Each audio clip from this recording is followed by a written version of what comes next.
walang pinoprotektahan, serbisyong totoo lamang. Here on Balita, NuMILo 1. For our international news, Trump impeached for abuse of power and obstruction of Congress. Boeing 437 MAX 8 crash kills 137 people on board. For our national news, Gatchalian seeks review of NGCP operations amidst national security concerns. 58 dead in Ampatuan Massacre in Maguindanao. 58 dead in Ampatuan Massacre in Maguindanao on November 23, 2009. Among the 58 killed, 32 were media workers in what is described as the deadliest single attack on journalists in the world today. For further details, here's Micheal Sia on the field. Michael? This is Micheal Sia, live at Maguindanao City. 58 victims were killed and buried at Sitio Masalay, Barangay Salman, Ampatuan, Maguindanao around 10 a.m. The victims are members of the media who joined a convoy to file a certificate of candidacy for Ismael Toto Mangudadato, Vice Mayor of Buluan.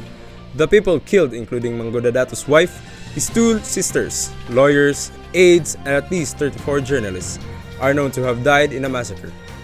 The Human Rights Watch has documented over 50 cases of abuse involving Ampatuans, including killings, torture, sexual assaults, and abduction. The Ampatuan Massacre violated the right to life, the right to free election, the right to press freedom, and the right to information, all of which are fundamental freedoms that any civilized society must enjoy and promote. This case earned the Philippines the label of being the deadliest peacetime country for journalists in Southeast Asia because of the number of unsolved journalist murders as a percentage of the country's population, as evidenced by the massacre of 32 journalists among the 58 victims. This is considered one of the world's single biggest attacks on media. This case is considered the trial of the decade, as it highlights the infamy of the Ampatuan clan, a dynasty with political connections that reach all the way up to then President Gloria Macapagal Arroyo.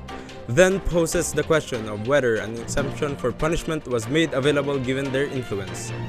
The Ampatuan Massacre raises concerns not only about the Philippine struggle for freedom, but also about one of the country's most serious threats to democracy, impunity. But despite the Ampatuan Massacre guilty verdict, several groups still say the case is still far from over, and there is still no closure in the case. Out of 80 accused suspects, only 5 have been arrested. 14 of these suspects were Ampatuans. NUJP Chair Jonathan De Santos considers the case still unresolved due to the ruling of Judge Jocelyn Solis Reyes of Branch 221 of the Quezon City Regional Trial Court, which was still under appeal. According to De Santos, the court had yet to serve justice for the family of the 58th victim, media worker Rinaldo Momay, who was excluded from the case since his body was never recovered. Once again, I am Micheal Sia, delivering news for this day. Back to you, Ivy and Alexa. Thanks, Michael. And that's all for today's time-sizzling news. Again, this is Balita NuMILo 1. Walang kinikilingan, Walang pinoprotektahan, serbisyong totoo lamang. I am Ivy, and I am Alexa, bringing you the latest news around the globe. Thank you for being with us.